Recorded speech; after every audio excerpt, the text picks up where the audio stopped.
Today's pronunciation lesson is contrasting sounds w and v. First, I will use each sound in a word.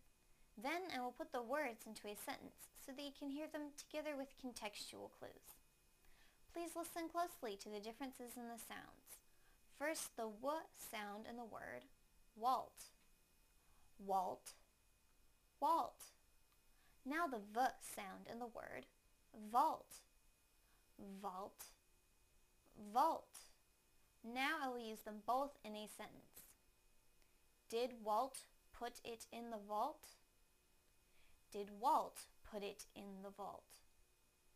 Did Walt put it in the vault? Thank you for watching CartoonEnglish.tv's pronunciation lesson. Come visit our website for free lessons, games, and chat. Bye!